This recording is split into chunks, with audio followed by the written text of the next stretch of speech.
Hello friends, நம்ம தளபதியோட code படத்துலேருந்து இன்றைக்கி செம்மையான அப்டேட்லாம் வந்திருக்கு. அது மட்டும் இல்லாமல் இந்த படத்தோட தேர்ட் சிங்கிள்கான ஒரு அப்டேட்டும் கொடுத்துருக்காங்க. அது என்ன அப்படிங்கிறத இந்த வீடியோவில் டீட்டெயிலாக பார்க்கலாம். ஆல்ரெடி பார்த்தீங்கன்னா நம்ம தளபதி ரசிகர்களுக்காக விசில் போடுங்கிற ஒரு பாடலை ரிலீஸ் பண்ணாங்க. அதுக்கப்புறம் பார்த்தீங்கன்னா இந்த படத்தில் வந்து ஒரு மெலோடி பாடல் வந்தது. மறைந்த பவதாரணி அவரோட வாய்ஸில் ஒரு பாடலை ரிலீஸ் பண்ணாங்க. அதுக்கடுத்து இந்த தேர்ட் சிங்கிள் அப்டேட்டை பார்த்தீங்கன்னா வெங்கட் பிரபு சாரோட அப்பாவான கங்கை அமரன் ஒரு அப்டேட்டை கொடுத்துருக்காரு. ஒரு ப்ரெஸ் மீட்டில் கங்கை அமரன் சார் என்ன சொல்லியிருக்காரு அப்படின்னு பார்த்தீங்கன்னா, இந்த படம் வந்து ஒரு ஆக்ஷன் ஃபிலிமாக வந்துட்டு இருக்கு அப்படிங்கிற மாதிரி எல்லாம் நினச்சிட்டு இருக்கீங்க. ஆனால் முழுக்க பார்த்தீங்கன்னா இது ஒரு ஃபேமிலி சப்ஜெக்ட், ஃபேமிலி என்டர்டைன்மெண்ட்டாக இருக்கும் அப்படிங்கிற மாதிரி சொல்லியிருக்காரு. அதுக்கடுத்து பார்த்தீங்கன்னா ஒரு செம்மையான தேர்ட் சிங்கிள் சாங் இருக்குது. ஒரு குத்து பாடலாக ரிலீஸ் ஆகும், அதுவுமே கூடிய சீக்கிரம் நமக்கு ரிலீஸ் ஆகும் அப்படிங்கிற மாதிரி அவர் ஒரு அப்டேட்டை கொடுத்துருக்காரு. இந்த ஒரு அப்டேட்டை கேட்டால் நம்ம தளபதி ரசிகர்கள் இந்த தேர்ட் சிங்கிள் எப்போ தான் ரிலீஸ் ஆகும் அப்படிங்கிற மாதிரி ஈகராக வெயிட் பண்ணிட்டு இருக்காங்க.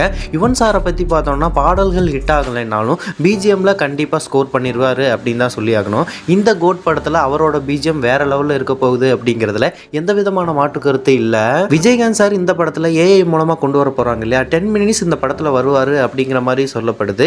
இது ஒரு பக்கம் இருக்க, நம்ம வெங்கட் பிரபு சார் பார்த்தீங்கன்னா அஜித் சாரை மீட் பண்ணியிருக்காரு. இந்த அஜித் சாரை மீட் பண்ணதை பார்த்தீங்கன்னா இந்த படத்தில் நம்ம அஜித் சார் ஒரு கேமியோ பண்ண போகிறாரா இல்லை மங்காத்தா 2ல நடிக்கிறதுக்கான பேச்சுவார்த்தைகள் போயிட்டு இருக்கா அப்படிங்கிற மாதிரி நிறைய ரூமர்ஸ் கிளம்பிட்டு இருக்கு. ஓகே நண்பா, நீங்கள் யாரெல்லாம் அந்த கோட் படத்துக்காக ஈகராக வெயிட் பண்ணுறீங்க அப்படிங்கிறத கமெண்ட் பாக்ஸில் கமெண்ட் பண்ணுங்கள். இந்த மாதிரியான அப்டேட்லாம் தெரிஞ்சுக்க நம்ம சேனலை லைக், ஷேர், சப்ஸ்கிரைப் பண்ணி வச்சுக்கோங்க.